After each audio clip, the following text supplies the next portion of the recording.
Nobody knows what to do with their own children out there. We get this message all the time. And I have to point out to them, well, what we're used to seeing is not normal. What do you do with these kids that have airway disorders?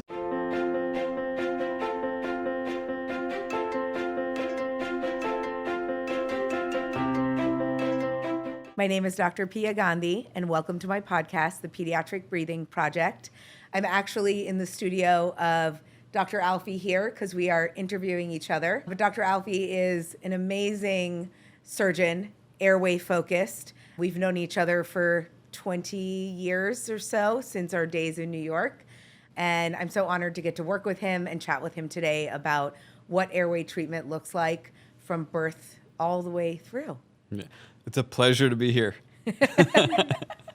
We finally have a pediatric dentist, but not only a pediatric dentist, a pioneer in airway. Almost Awesome. every time I say that you need to start with the pediatric dentists, orthodontists too, but you have to start early. And unfortunately, it's very difficult to find a pediatric dentist that understands and manages airway disorders. So Piya Gandhi is in the studio. You've been an airway pioneer for 10 years? Yeah. Something like that. And we'll talk about the journey because both of us came from New York. Yep. No airway background, trained in Texas, and this parallel path that I'll let you get into. But we're here talking about airway. Yeah, so thanks so much for having me. And this is actually going to be kind of a back and forth interview style because David was actually supposed to be on my podcast, and we thought, why not just do it at the same time? So, we're both here to kind of bring you the ends of peds to adults and what it looks like all the way through, but also talk about like the reality of where we are. And I think for myself, this airway opportunity fell into my lap organically. I came from New York as a GP, general dentist, knew nothing about airways. I ended up with a child that was tongue-tied and had all the early signs that no one ever taught us about. So I had to figure stuff out for her, and it totally not only changed her life and my life, but totally changed my career as well. And as you say that, I forgot that you even came as a general dentist. I was a general dentist for 6 years. Yeah, and time flies. Went into peds thinking, I just want to open like a cute little boutique practice that's personalized, do like your normal pediatric dentistry. Yeah. And we still do your everyday pediatric dentistry, but we do so much more. Yeah. And it's so much more than just teeth. And as dentists, we need to be looking at a lot more than just teeth. Yeah, absolutely. So stay tuned, and you don't want to miss the rest of this episode because we're going to drop a lot of pearls about what to do with your children. Nobody knows what to do with their own children out there. We get this message all the time. If you're a provider, orthodontist, pediatric dentist, or someone that's looking to refer, what do you do with these kids that have airway disorders? And I'm going to tell you something. With exception, every kid has an airway disorder nowadays, and that's a result of modern society and conveniences that we just take for granted. But we've developed in this way, right? There's an epidemic of jaw size issues, so every kid is affected, unless proven otherwise. Even my own son Zane, who's in the studio. Zane, come over here. So Zane's pediatric dentist is Dr. Gandhi right here. And he's gone through expansion. It was, I wouldn't say it was the best while it was happening, but the result was pretty good because I could breathe better and stuff. Yeah, and was it painful? Awesome. Sometimes. Taking it off, I could feel like the tension in my teeth being like released. And I remember the first day I had it on, at lunch, I couldn't really eat because I had to get used to it. But your young body is super smart, so it got used to it pretty quickly. Yeah. Yeah. I got to eat again. Yeah. That's the best part of doing things when you're a kid. Because you get used to it and stuff. Yeah. It's harder when you're an adult. Yeah. And you've treated his sister too, because expansion, almost every kid needs expansion. It is. Now we commonly see kids with smaller jaws, so it's kind of become what people think is normal. Yep. But it's really not. And so, one of the things we face when we treat kids and we start creating space is parents are like, oh, wow, they look so different. And haven't you expanded enough? Yep. And I have to point out to them, well, what we're used to seeing is not normal. You Right. know, it's common, but it's not normal. And I hope one day every kid is walking around with big spaces between their baby teeth, because Yeah. that is what we're supposed to be looking like. Yeah. So that's pearl number one, yes. right? Let's. There's going to be a lot of pearls here, Yes. and we even take them for granted. I know, we right? say them like everyone knows them. Yeah. So say that again. When parents see their children and there's no spacing between their teeth, meaning that. Meaning when their baby teeth are all touching, that's considered crowded and narrow and an underdeveloped jaw.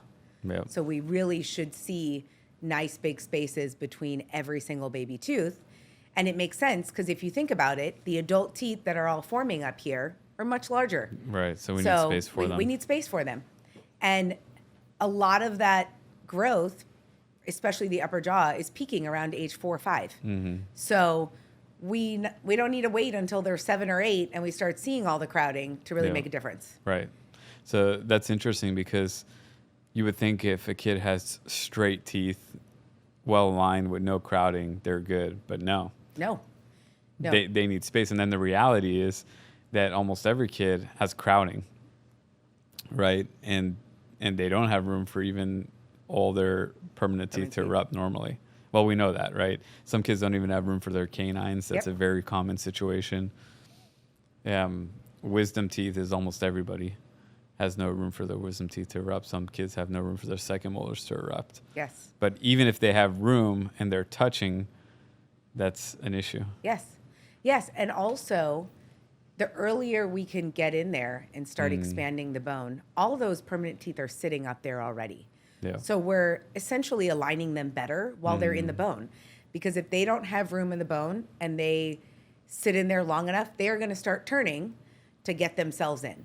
Right. And now we've just made a super complicated orthodontic case when it could be fairly easily addressed if we expand at 3, 4, 5 years old and allow those teeth to spread out while they're in the bone.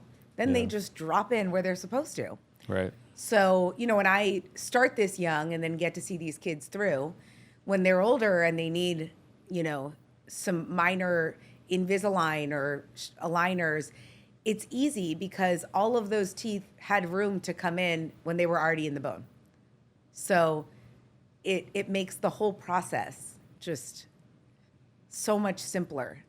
And we have complicated it over time for no reason. Absolutely. I think about, now I remember, you were a dentist. We knew each other, obviously. Yeah. And then you went into pediatric residency. I was at Texas Children's. Yes. I remember when you were rotating there. And right when you finished residency, you were talking and treating airway. Uh-huh. When did it start for you? Because I know it didn't start they didn't teach you in residency. No. So it was as I was building my practice during residency. And so as I was getting ready to open, I wanted to differentiate myself in the market that I was in, which is a pretty saturated Houston market. And no one was doing anything with lasers. And I thought, okay, I'm gonna buy a laser. So I bought an erbium laser and I started taking tongue tie courses while finishing up residency. I actually had to skip a few days during residency to go take some courses. And I was sitting at a course by Sarush Sagi. Anyone in the airway space knows who he is. And he was talking about children with airway disorders and tongue ties. And he was describing Syra, my older daughter. And at that time, she was 3. She was struggling with sleep apnea already. She had venous pooling, mouth open, audibly snoring. And her dad's a physician. You know that. And I pointed out, I said, she should not be snoring. We at least learned that in residency. Right. And he was like, oh, she'll grow out of it. Oh, how many times do you hear that, right? Right. She'll grow out of it. I'm like, I don't know. Anyway, so I was like, okay, you're the physician. I'll listen to you, right? Like so many parents do. I'll listen to the doctor. And then we went on a family vacation to Japan. And Syra kept Neil up snoring the entire night. And he said, okay, maybe we should go to what we knew, which was ENT, right? So we go to ENT. She is 90% deaf out of one ear because her adenoids were so large and her tonsils. So we did the surgery, went fine. The audible snoring sound went away, but the behavior changes and the mouth breathing and all of that didn't. Right. So I'm sitting there in Zaghi's course, and he's talking about Syra. Everything he was saying. I went home, looked in her mouth. She had a posterior tie and a lip tie. Now at 3.5, if I would have known what I know now, I would have expanded her first. Right. But I didn't know. Yeah. We weren't big on myo like we are now, or body work, or expansion. So I released her. And I mean, clinically, the releases look great, but functionally, we didn't really move the needle much. Right. That was the point. At that time, I was treating mainly infants for tongue ties. And this was early on, the first 6 months I had opened my practice. And I was seeing these kind of results with the infants too, because there wasn't like a whole body approach. So then I had to take a pause as a practitioner and say, I'm clearly missing something here. And that's when I started hanging out with like the chiros here, the IBCLCs, the myos, like people that had been in this whole body space for a while. And none of them were dentists. So that was my biggest education, was learning about the rest of the body and how it's all connected. And then, you know, the conversation about tongue space started coming up, and how expansion, specifically, you know, maxillary anatomy really impacts upper airway resistance. And that's how I got into it. I started doing stuff on my own kids. And my poor children went through every iteration of what I tried. And it felt scary because we weren't taught any of this. Yeah. But the more I saw You're also fighting a lot of resistance. Yes. Oh my gosh. The more I started seeing the difference in them, I was like, I'm onto something, you know? But the daggers were there from the get-go. And they still are. Yeah. They still are. Less so, but they still are. Less so. And I, you know, not that I need it, but I would love to have some people retract some statements about me. Yeah. Because now they're kind of doing what I'm doing. Yeah. I want to pause there because I had this thought. I saw a post recently about a 3-year-old being expanded, and there was these comments from dentists, and they were ridiculous comments. They were like, oh, I've been in practice 20 years. Did you see this? No. And this is not a thing. You guys are quacks. Yep.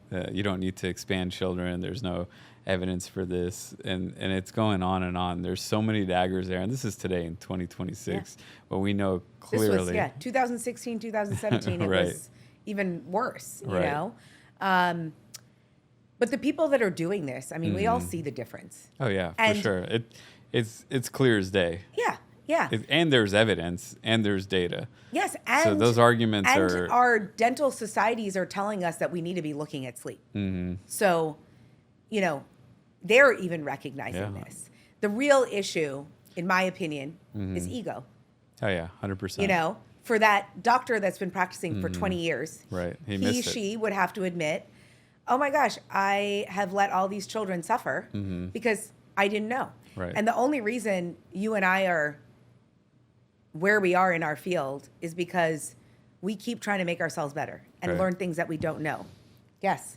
Mama And mentality. admit that, you know what, I did the best I could when I knew what I did. And you move on and do now better. I know better. Yeah. So I'm going to do different. Right. When you stop being curious and you just continue to sit on your old laurels, that's when you lose. Yeah. And that's absolutely. when patients suffer. Yep.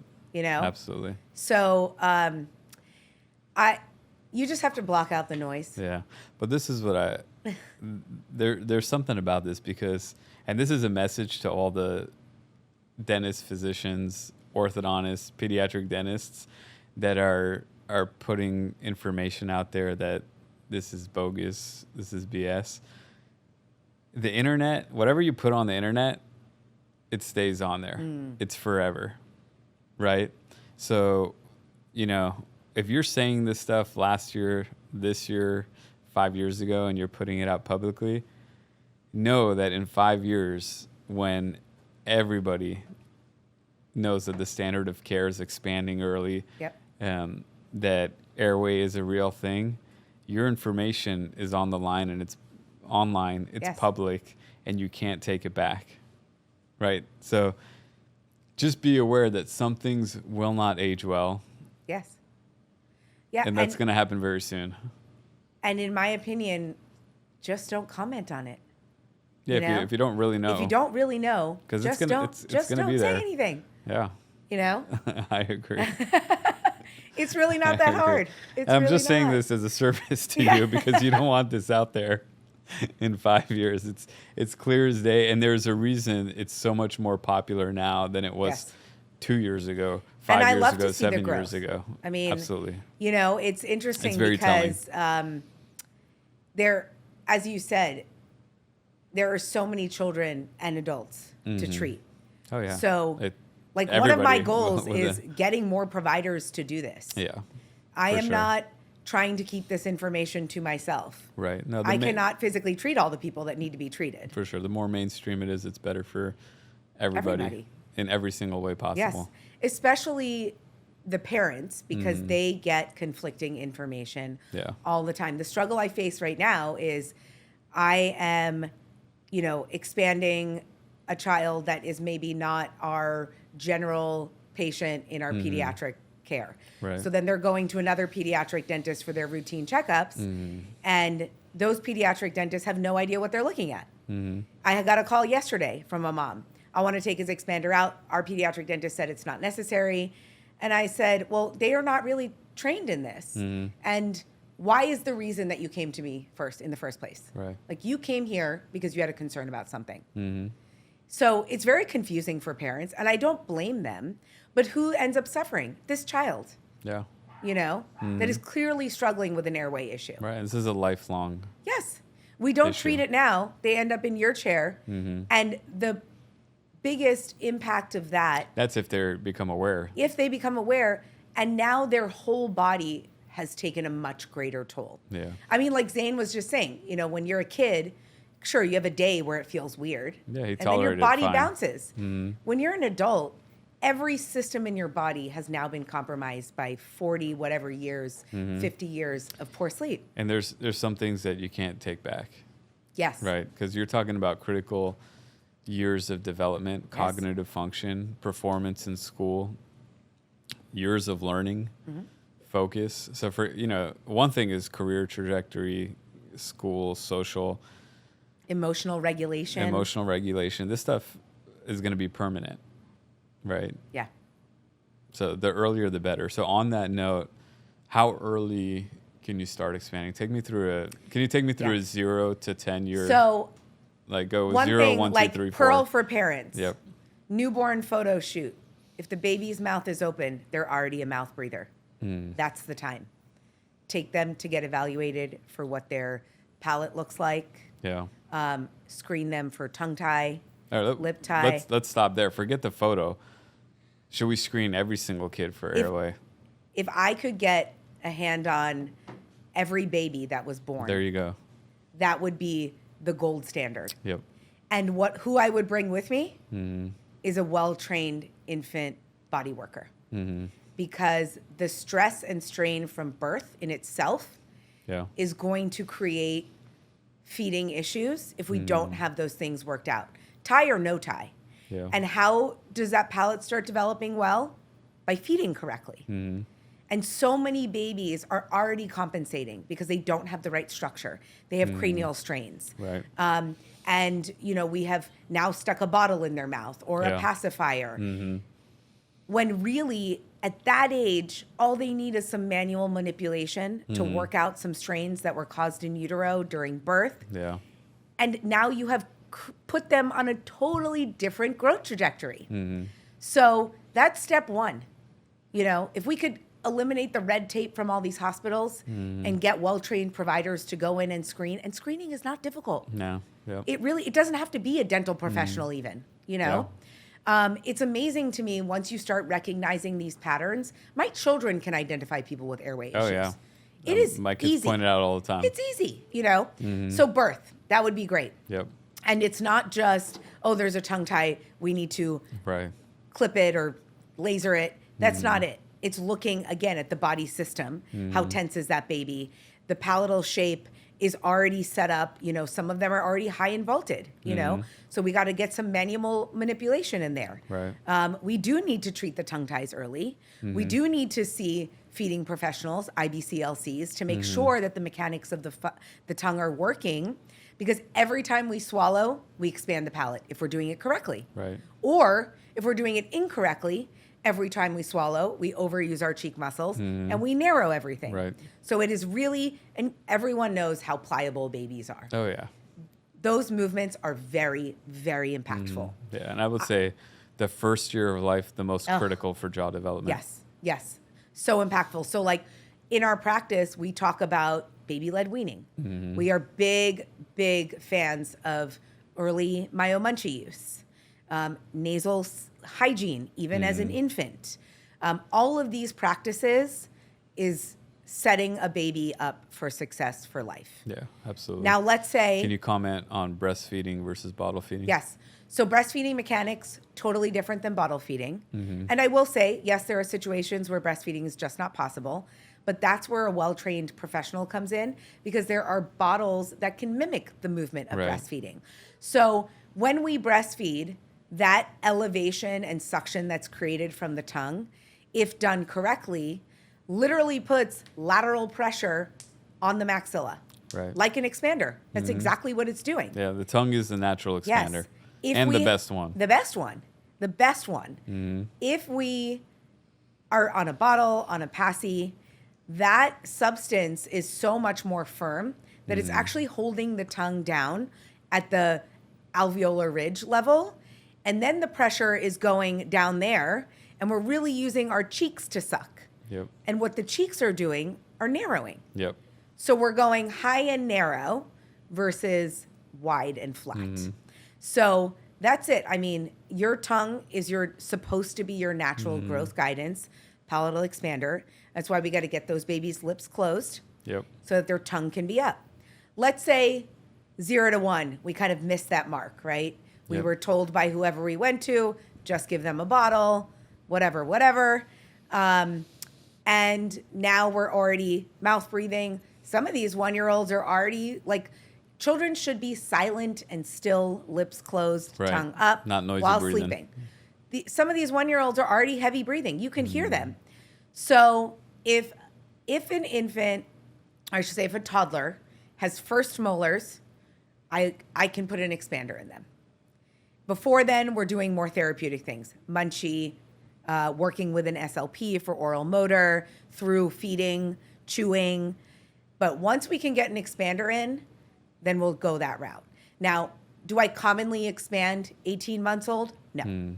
It is, it is patients where we're already struggling with sleep and it's very obvious and we've tried other things and we're not moving the needle. Yeah, these kids are struggling. Yes, these kids are already struggling. We also know that if they mouth breathe, those tonsils and adenoids are going to start going crazy. And even let's say they need to be removed. If they are removed under 2-ish, the rate of recurrence is insane. Oh, yeah. You're basically like going to be doing that over again. Right. So it's a waste of time. And again, putting a kid under GA when they're that little, that's detrimental to their brain, So expansion, even at that age, very simple. I don't need a kid to be cooperative. They can sit on their parents' lap.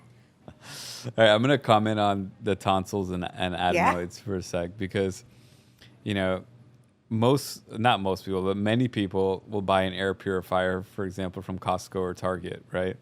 And you're buying an air purifier because the air is dirty and you want it to trap and filter bad stuff before it gets into your lungs, right? Just like the tongue is an expander, we have this natural air filtration system, air purifier, and it's called our nose, right? And the nose has nasal mucosa, turbinates, this epithelium that's different than other epithelium, pseudostratified ciliated epithelium, something like that. But don't take me back to dental school. Yeah, but you remember that. But essentially, we have this miraculous organic air filtration system. For the same reason that you buy a Costco filter, we have this system so it traps bad air before it gets into our lungs, because the lungs have this capillary network of blood vessels that now has access to that air. So if you have dirty air and it encounters this rich capillary network in your lungs, you're going to have to fight all these pathogens and upregulate all these inflammatory markers, and hence why people have so much inflammation. Yes. So the first line of defense, if you think about an army fighting a war on the battlefield, that first line is your nose, right? If your opponent is dirt in the air.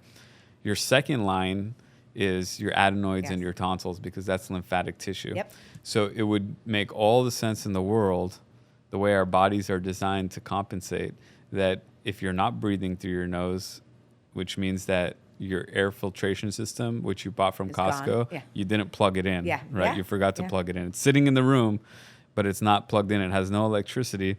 So now you get air through your mouth, not filtered. So the adenoids and tonsils are now working overtime. And something happens where they hypertrophy, because they have to work harder to catch all this crap in the air. So now your second line of defense is working hard to protect your lungs and the blood and your systemic capillary network, your bloodstream, from getting dirt into it, so your body doesn't have to fight and get sick and all these things. But what we've done in medicine is say, all right, the first line of defense is out, that's gone. Now the second line is working hard. We're going to take that out, right? Yeah. So that's what happens, right? Yep. We're taking out the second line of defense. So what did we actually do for everybody that's had their tonsils and adenoids out, if we didn't really recognize that concept right there? So now people are getting air straight into their lungs that's unfiltered, dirty. Completely unfiltered. Hopefully you have the Costco purifier at completely least, unfiltered. right? So you have some kind of defense. So do get a filtration system in the house, right? But completely unfiltered air. Yeah, you're right. Nasal breathing. Yes. But it's, the number of kids that don't even know how to blow their nose or breathe through their nose is incredible, because if you don't use it, the nose basically becomes useless. It has to. Is this some kind of joke? No, Kids man. don't know how to use their nose. How many kids do you see mouth breathe instead of nasal breathe? Yeah. I guess a lot. And when you're mouth breathing, you're not using your nose. It's just kind of sitting there. Yeah. So more people use their mouth to breathe than their nose nowadays. That's insane. But without thinking the consequences about that. Well, I would say. And that's your goal, trying to fix it, right? Yeah. That's what we're trying to fix, exactly. I would say I don't know that we knew the consequences so much until relatively recently. Right. New technology. Yeah, and just people are talking about it. It's now become part of normal conversation, not just academic. I love it. This year has been an explosion. I love it. I remember going on Instagram 7 years ago and talking about this stuff, and people would shoot it down and call me crazy. Now I put my For You page and I see but I see many dentists, many surgeons, many orthodontists, pediatric dentists saying these things, and it's awesome. Love that Amazon has a million types of mouth tape. Yeah, it's great. It is. It is giving access to every person to address some all of a sudden, airway has become the trendiest subject in the world. Yes. And we're not even close to mainstream. Even close. And what's so interesting is that there's still so much resistance about it. Yeah, even with all the public awareness. Even when. So that's the interesting part. We have all this public awareness. But the professional awareness has not matched the public awareness. Yes. Which is, it's funny. Initially, obviously, the airway revolution, their initial goal was to change curriculum and teach. Now it's like, well, screw that. We're going straight to the people. To the public. Yeah. And that makes sense. Yeah. Eventually, the providers will be forced. Yes, Their hands because will be patients forced are coming in patients saying, are smarter. I just taught a course, ortho, the airway intervention under 6 years old. And one of the dentists sitting in there said, I need to get some of these answers because People Patients are are coming in asking. asking me to do this treatment, and I don't know what I'm doing. 100%. So if you're a dentist out there or any professional and your patients are asking you airway stuff, you don't know. Yes. Like, we don't have to say. You don't have to comment below.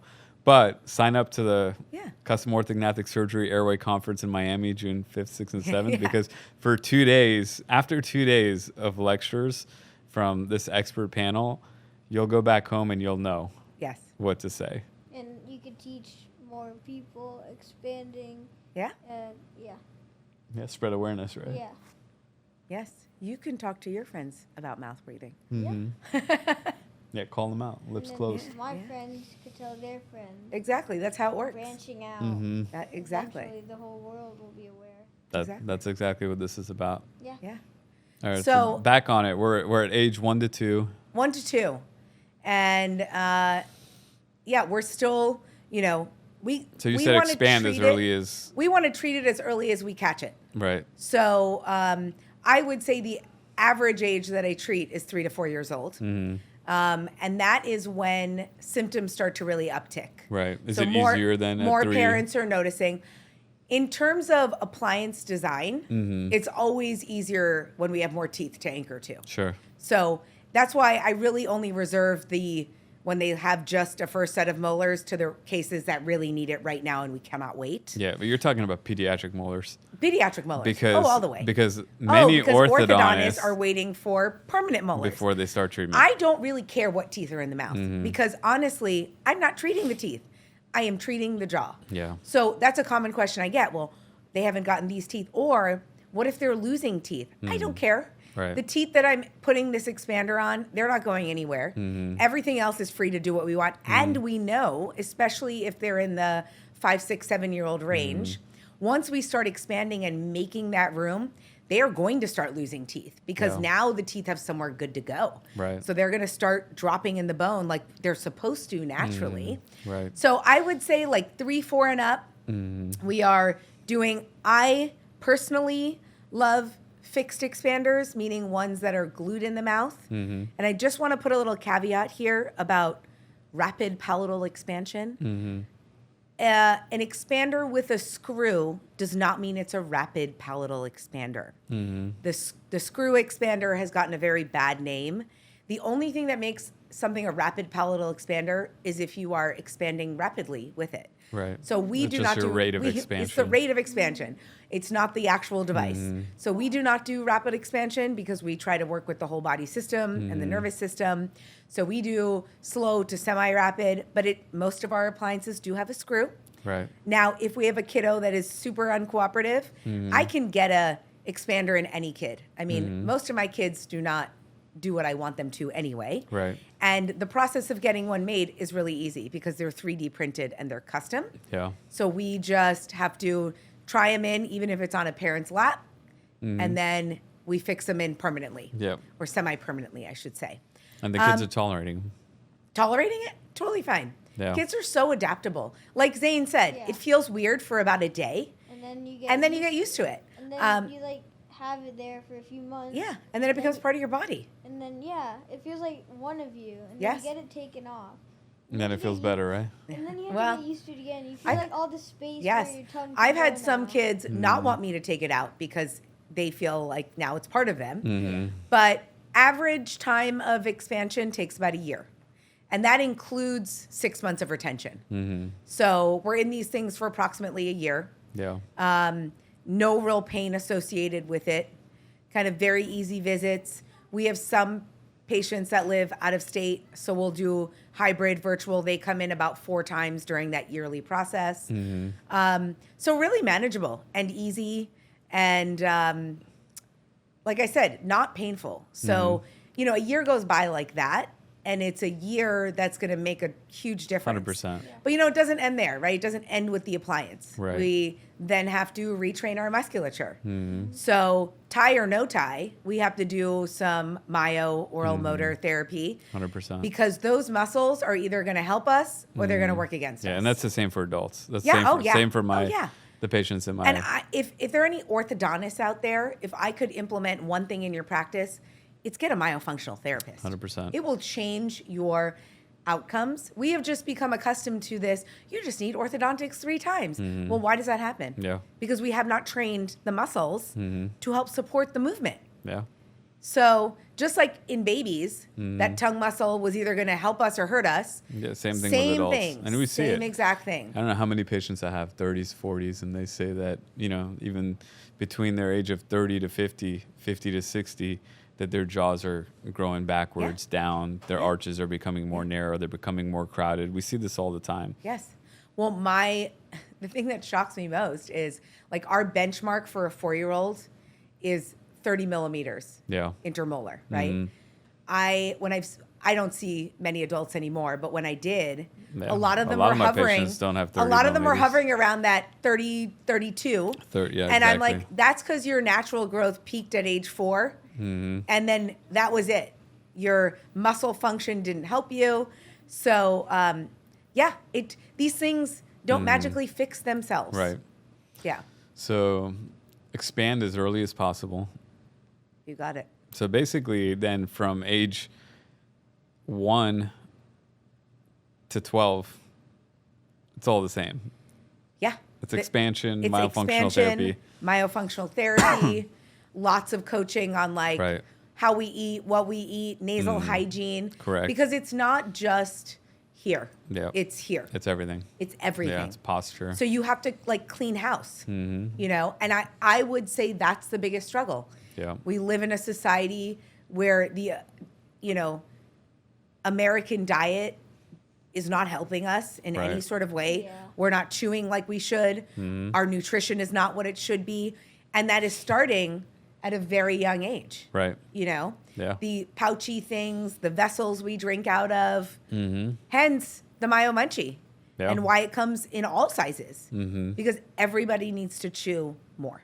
Yeah. You think about, a lot of the things that are affecting our development and growth is just it's laziness. Yeah. It's convenience. Convenience. Like, how Convenience. lazy did we get that we got Vitamixes to blend our foods? Yeah. Like I remember in the 90s, the first Jamba Juice that came out in our neighborhood. It's like we can't even chew fruit anymore. But it's also like mealtime used to be significant. You'd sit, you'd connect with people. Right. Now it's like, what can I have on the run. go? Right? Yeah. I'm running here. I'm running there. I need my Jamba Juice or whatever. And so we've not only lost our physical capabilities, but we've also lost the human connection of what mealtime used to look like. Yeah. So it's just a whole spiral effect. That's what, when I talk about baby-led weaning with parents, I'm like, one benefit is the chewing. Yeah. But the other benefit is also having this child learn to feed themselves and self-regulate. We're not shoving food in their face. Right. They are learning hunger and satiety. They're learning good cues that are good for their whole body at a very young age. Yeah. Now here's a reality issue is that, it's better now than it was 2 years ago or 3 years ago. But even me, I'm in this space. I'm all airway. That's all I treat. My practice, everyone gets a sleep study. We're always opening up airways. It's all I think about. It's all I talk about. It's what the Alfi podcast is about. I'll get these parents, and I have a lot of patients that come from out of state, right? And they all say, what do I do with my child? What do I do with my kid? They're 1, they're 3, they're 4. And I say what we just talked about. They're like, who do I go to? And I don't know. I know Piya Gandhi. I know a few other people. I know my friends out there. If I didn't mention your name, but I know a few of you. Yeah. Right? Yeah. But I really don't know more than a few. Well, you can direct them. So drpiyagandhi.com I have been It doesn't like working that. on curating a list of providers, PEDS providers, all over the country. Let's be realistic. How many are there in the country? Not a lot. Under 100 Yeah. would be my guess. yeah, Good ones. Good right. ones. I mean, it should be every single pediatric dentist. Yeah. It should be every single orthodontist. Someone reached out to me on Instagram the other day in the Massachusetts area, and I sent her a name, and she said, "Oh my God, they're 2 hours away." I said, "That's pretty good." Yeah, that's really good. I was like, That's 2 hours right. is great. And That is that pretty good. is sometimes where the problem lies, is people will reach out saying, I want help, I want to do this, Yeah. I will do anything. And then you give them a provider that's a little bit too far. And they say, well, can I just go to a traditional orthodontist? No. Yeah. The answer is no. Right. Sure, you could. And I've had people say, well, can't you talk to them and tell them how much they need to expand? And I said, they don't know what they're looking at. Right. They have no idea. I can't, Unless no. they come to our courses. So Yes. Miami, June 5th, 6th, and 7th. You want to be there. Yes.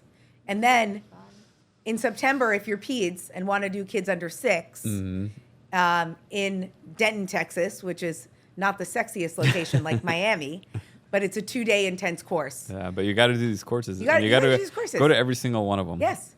Yeah, You know, I mean, if you've been to one, it's I not still go to enough. courses. Yeah, absolutely. We're constantly. learning something every day. Yeah. So For sure. yeah, so if you see, I mean, that's the other thing with kids. Chewing is a big sign of oral function. Yeah.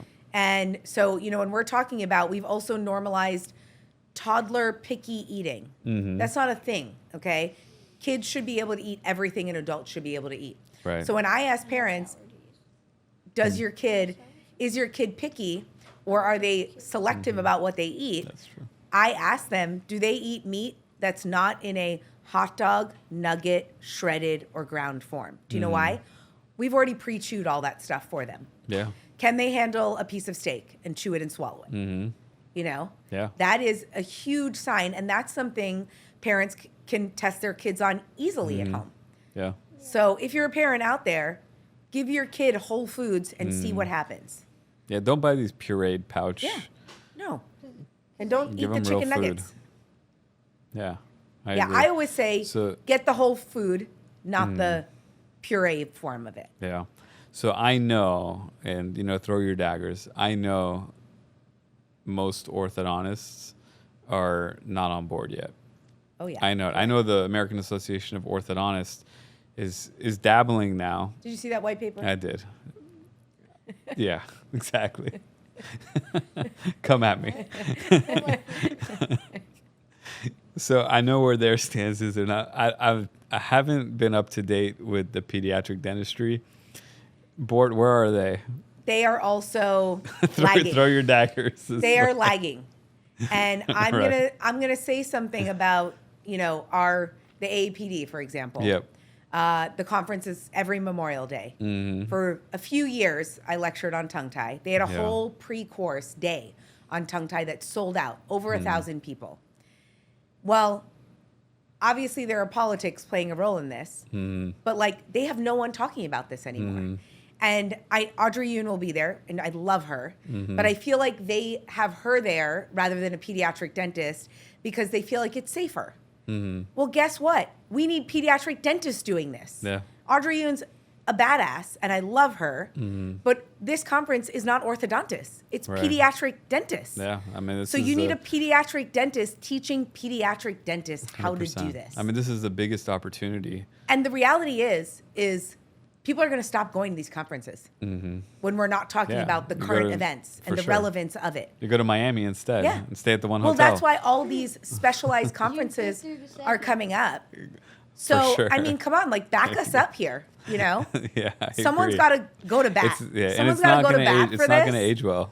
And again, even when we talk about our state boards, the people sitting on state boards and reviewing cases, Yeah. they don't even know what we're doing. No, it's true. So there's got to be a full turnover is what, you got to, we really Yeah. do. We Yeah. got to get some. And the data is there. I'm tired of hearing there's now no data. it is there. It is there, and no one's looking though. Yeah. No one wants to look. They don't want to. There's No a one lot of wants to look. resistance.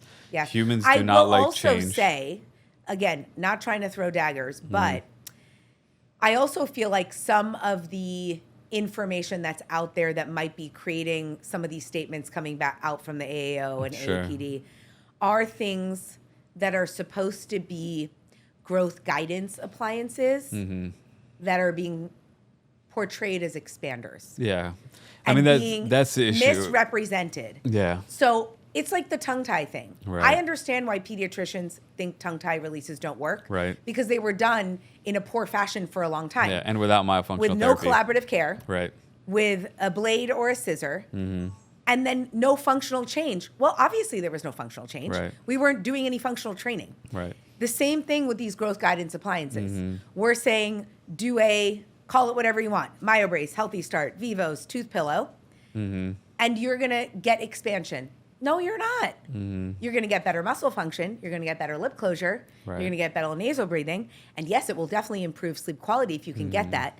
But if you don't have the underlying structure to support that, that you're not going to be able to tolerate that appliance. Right. And so, like, we use a myo trainer post expansion to get those muscles on board, Right. but not as an expander.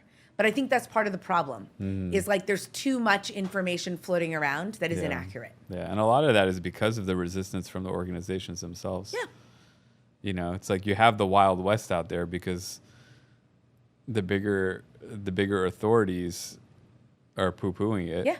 Right, so that you have to have it creates the Wild West, Yes. and then when you have a Wild There's no West, guidance from them. There's no guidance from them, and then you're gonna have some bad actors, or not even intentional bad actors. Right. You're just gonna have some things that fail, and then instead of saying, "Hey, let's figure out how to standardize these things," there's the best way to do it. I mean, the smarter thing is for them to control the narrative, Correct. but they're not. They're not. They're, And so, they're- to your they're point, anti. like some of these, growth guidance appliances have just taken a journey of their own because you can't control all the conversation that's happening out there, you know? Right. So to your point is it maybe wasn't even intentional, but there is no one telling the actual story and giving providers a framework. Yeah. So it's making it a lot more complicated for not only providers, but for the people trying to seek this care. Yeah, for sure. It's very difficult. Yeah. It's very difficult Yes. to find the right information, the right provider. Yeah, exactly. So we've obviously heard how simple this can be on the pediatric side. Yep. Therapy, some appliances, really no pain, no surgery. But let's talk about what happens in your Yeah. chair. So if you missed that boat, And that boat is relatively, It's you long. become surgical Yeah. fairly early. right. It's So let's talk about what age That's does true. it transition from I can do a more traditional expander versus now we got to do true. Yeah. some more surgical interventions. Yeah. I think once you get to 12, 13, you're looking at surgery or some type of surgical intervention. Maybe a little more conservative at 12. Some myofunctional therapy and expansion can go a very long way for someone like Zane. Yeah. Yeah. Right. And it has Awesome. done a lot for you, Zane. Yeah. But yeah, certainly at 12, a lot of the growth is there, right? A lot of that potential has happened. So early expansion again. Early expansion means expansion as early as possible. Yes. That's what I mean by early expansion. Whether that's at 1, 2, 3, 12, 13, or 40, Yeah. right? That's early expansion in my mind. And then, custom orthodontic surgery. Jaw surgery is completely different than it was when I learned how to do it. Yeah. And, I have to be careful because still most of the world does it the way I learned how to do it 20 years ago. Yes. So it's not the same everywhere. But the way we can do jaw surgery, the way we do it here, and there are I'm not the only one that does it this way, with custom guides, custom plates, airway-centric, airway-focused. It's a predictable, stable operation. People are back at work in 1 to 2 weeks. Would you say if someone only had access to a provider that was doing it the traditional way, it's still worth it? Not necessarily, actually. Really? Yeah. Okay. Not necessarily. And the reason I say that is the traditional way of doing jaw surgery, very unpredictable. It's imprecise and higher rate of complications, but also the tools in traditional jaw surgery influence the treatment planning and philosophy of how to do the surgery. So what happens is because it's not as precise or accurate, and the larger the movements, the more issues you're going to have. What happens is, and this is the way I learned how to do it too, traditional jaw surgeons are limiting their treatment plan and not really treating airways. Because they cannot make those big movements. Yeah, because making those big moves poses way more issues, right? But if you use custom guides and plates like we can, and you use the tools that we have and understand the tools, which are very powerful. I mean, to plan something 3D in a computer, It's amazing. it is. And then take that information on a custom titanium plate, which not only provides stable fixation, especially compared to the older hardware, Yeah. but also puts you in that exact planned position. So what the plates are doing, they're dual purpose. They're providing the stability of the position, or what we call it fixation, but they're also providing the GPS for where to go very accurately. So that allows, those two things together allow us to make these larger movements and have them stable without relapse, but also provide the ability to treat airway, which Yeah. needs these larger movements. So the issue, I say that because the issue of traditional is they're not making the right movements. Yeah. And even if they're planning 10 millimeters, they're not getting 10 it. millimeters. Yeah. They're getting 5. And I know that because I've done this surgery for 14 years. Yeah. I've gone through that transition and progression and growing pains. And once you see what's happening, once you have that information from that GPS, you become very aware Yeah. that if that information's not there, you're not getting what you planned. What was the catalyst for you to try to change the way you did it? Yeah, so I'll try to summarize that because there's a couple parts to it. And this is true. I think there's a problem of putting anyone on a pedestal, right? Yes. There's a problem putting your partner on a pedestal, your children on a pedestal, because you'll become disappointed, right? Because nobody is perfect, right? And I'm bringing this in. Oh no, I'm I'm bringing following. this in. But what happened was when I was a resident at Columbia University, I put attending oral surgeons, my heroes, my mentors, on a pedestal. Yeah. I grew up loving Magic Johnson, Michael Jordan, Kobe Bryant. These guys were my heroes. And then when I went into dentistry and medicine and surgery, my heroes were the guys in these books. Yeah. Like I looked at them the way I Yes. looked at Magic Johnson, and I put them on a pedestal. And what happened is as I, went up the ranks to become a 6th-year resident, and I realized at some point that they were asking me as a 6th-year resident, oh, how do you do this? Or why do you do it that way? Or can you do this procedure? I'm just going to hold the retractors. You realize at some point that, man, that was very disappointing. Like I put these guys on a pedestal. I looked at them, and now I'm looking down at them, right?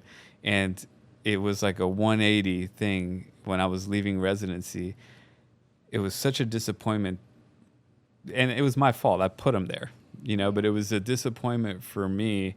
And I looked at many of them this way that, man, they're stuck in their old ways. They're doing the same thing they learned 40 years ago from this guy that taught, from that guy that taught them. Nothing's changed. They're not up to date with anything. Yeah. They're not changing. And it was like I left residency, and I made this vow to myself that I will never be that person, because it almost disgusted me. But I think it was because of that flip of I looked at them at so much light, and then felt disappointed. And once I learned more, how little they cared to progress and learn and change. So I think that coming out, I had this thing where every day I'm questioning, why do we do what we do? How can we do it better? I still do that today. I've done over 1,000 jaw surgery patients, and every case. You're my mentor. Thank Aww. you, Sonia. Every case today, I learned something from it. Yeah. And my surgeries now are better than they were 5 years ago. And 5 years ago, they were better than they were 5 years before then. So that goes into, I started just looking at why are we doing this procedure the way we're doing it, and then started to make tweaks. And, now it's a 1-hour operation, way more predictable. The way I treatment plan's completely different. The philosophy's different. It's this entire 14-year evolution, but it came from a day-to-day thing. I love that. It's funny. I was actually teaching at a conference, and one of my attendings was there, and he said, "This is so funny. I'm now learning from you." And I was like, "Yeah, it's as we all are learning from each other. Yeah. It's amazing the work that you do. Yeah, I appreciate that. I get this question a lot from parents of my patients that are struggling with sleep and airway. Right. I mean, that's one of their biggest drivers to start treating their children.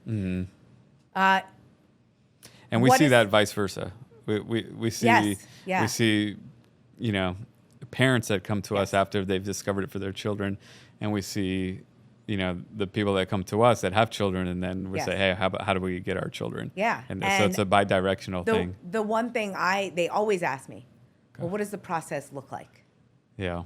So if you could briefly just take me through, someone has an Yeah. airway concern. Mm-hmm. Now what? Yeah. So what we're gonna do is it takes one consultation. In that consultation, it's a 3D CBCT, which gives us a lot of anatomical information, history, physical. We're so trained at seeing the airway stuff, signs and symptoms, and then getting a sleep study on every single patient. With exception, I can't think of anybody. I see 1,000 consults a year. I might get one or two that don't have an airway issue. Right. I don't even know if that's true. That doesn't surprise me. Right. So then it's then we identify that there's an issue. We have a diagnosis. The patients usually have so much relief in finding that there's an explanation for the headache, migraines, neck Yes. pain, shoulder pain, anxiety, brain fog, all these Everything. early hypertension, Yes, autoimmune flare-ups, Yes. Stubborn belly Infertility. fat, infertility. The list goes on, right? And then it's just a matter of it's customized care. Everybody's a little different, but we always get a myofunctional therapist on board because that's always going to be help. Mm-hmm. And do we expand and do ortho, or is it expansion, ortho, and then jaw surgery, or some people just jaw surgery? So what would be like the range of timeline of the whole process? Obviously, Yeah. depending on how complex. But Yeah, so it can range. So I think let's start with the easiest ones. They have good width. yeah. Their teeth are pretty aligned, and a lot of these have had premolars removed, right? Yeah. So they've had premolars removed. They've had ortho, so their molar width is okay. Their bites are match, but they're obviously recessed. Yeah. They're 8 teeth behind. They've had the 4 premolars Yeah. removed. They've had And 4 wisdom yeah. teeth removed, so they're lacking the depth of 8 teeth. Yeah. So for those, it's like, okay, we can go to surgery 6 weeks from that visit, from the first time I wow. meet them, take impressions, make the custom guides and plates. They do surgery. Some of them don't even need ortho post-op because That's if their amazing. bites are perfect. That's like a that's the dream easiest. scenario. But I see that. Yeah? That may be 5%, 5 to 10% Okay. of my Okay. patients. So 6 weeks and you're done. Yeah. That's a possibility. And then back to work in 2 weeks. No chew for 2 to 3 months, but you're not wired shut, anything like Yes. that. Yes. And then on the other extreme is the ones that are so narrow, so crowded, that we're going to want to do it in 2 stages. The first stage is get an expander in, whether it's a MARPE or a surgical MARPE or some kind of variation in that. Expand their upper jaw, expand their lower jaw with ortho, sometimes SFOT. Yes. That will take a year. Okay. So it's a year for expansion. After a year, they're much wider. Their teeth are straighter They're and probably already aligned. They're functionally already better. so much better. Yeah. And then they become that patient I just described. We go to jaw surgery, bring them forward. So it becomes a... And then they do ortho after. And then to finish align. with ortho after. Okay. So that becomes a 1 to 2 year process. Okay. So those are the two. Yeah. Yeah. Okay. The So two I've walls. been telling people, about 2 years. Yeah, but that's the The upper end. That's the upper end. Okay. Those are the difficult. The more more- more complex. Yeah, I wouldn't say difficult. I would say more involved. Yeah. Treatment plans is a 2 year, but we've had patients that not obviously it'd be nice if it was all of them, but I meet them, they're in surgery 6 weeks later, they're That's back amazing. at work in 2 weeks, and they wore Yeah. retainer, and that's it. What is the most common complication you see? So paresthesia, numbness. Yeah. I wouldn't even call it. People will say consider it a complication. I actually don't consider it a complication. I would consider it an expectation. Okay. Because you're going to be numb after jaw surgery. Yeah. Right? And it's not that the nerves are being cut, just the stretching and manipulation. Nerves Yeah. are very sensitive. Yes. And we have amazing tools now that make things better, like the guides and piezo. But even in the best case scenario, there's going to be some numbness. Thankfully, most of it will come back. Yeah, almost all of it will come back in most patients. Yeah. But I would expect that to take a year to happen. Okay. In that in that set of nerve function, a few of them will have painful nerve recovery. That's the worst ones, really. Okay. And then, again, that's usually temporary, but it has to be managed with some pain medication, sometimes a pain specialist. But those are rare. And then things like non-union, traditional complications, non-union infection. Sure. Extremely rare. Okay. Extremely rare. That's amazing. Yeah. I mean, I always tell when the parents are like, "What about me?" I say this, and maybe you'll echo this, but it's never too late. No. Yeah. You know, this. It's never too late to identify and treat. The treatment plan may change, but Of there's course. always something to do. It doesn't have to be But the surgery. number of like mid 30-year-old parents that are in my office that are like, "Oh, I'm too old." Oh, I'm like, no. What We are have you patients talking in our about? 50s and 60s. Like, you have so much life to live. Totally. First of all. Yeah. Some of my Yeah. most grateful patients are in their 60s. Yeah. Yeah. I mean, And do well. I still have yet to meet someone that has regretted going through that. Yeah. And similarly on the ped side, like I have yet a parent to come in that say, "Oh, I wish I never did that on my kid." Correct. You know? Yeah. Oh, yeah. It's And- life-changing. And essentially, and this happens with your surgeries, but I am giving that child a face, Yeah. you know, Yeah. Oh, it's life-changing. cheekbones, jaw structure. An entirely different trajectory Yes. for their life in every way imaginable. Yeah. I just had a patient, I know we're running on time. Yeah. I had a patient today who's 18 months out of surgery. You know who you are because I saw you today. And pre-surgery, you know, POTS, dysautonomia, fibromyalgia, hypertension, anxiety, Ehlers-Danlos, all these things. 43 pills a day. Holy. She Whoa. took 43 pills a day as her medicine routine. Today, I asked her, how many pills are you on today? She says, I'm on 6 pills a day. Wow. Life-changing. Yeah, life-changing. Truly life-changing. Yeah. So It's amazing. that's cool. Those make me the happiest. Yeah. Like, I want to get You've- people you've off truly medicine. changed. Yes. Yeah. Truly So changed that's a life. awesome. Yeah, I mean, I 100% believe in this work. Yeah. I wouldn't do anything else. No, for I sure. Same mean, here. Same here. And it's- once you see it, you can't unsee it. You can't unsee it. Yeah, It's and rewarding. It's and changing we're helping lives. people. It's not It just is. changing teeth. And we're here to share it and Yes. help other people provide this thing. Yes. So comment below, message us, Yeah. share this. That's the most important thing because Yeah, we reach gotta out get about the your word. kids. Reach out about Reach out. yourself. Yep. And then Zane, come here because I'm gonna ask my question to end this. I know we're running out of time. Okay. For Dr. Gandhi and Piya, the greatest basketball player of all time, in your opinions? I mean, I know your answer. You know Bryant. my answer, but Kobe Bryant. That's my answer. My Zane? answer would be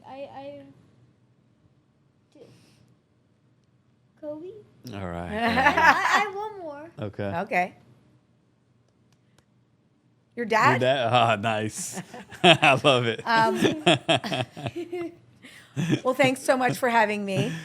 Thank you for having me. Yeah. He's a good basketball player. Yeah, I know. I've seen him He's play. fun playing. Thank you for having me on your podcast. It's a pleasure to be here.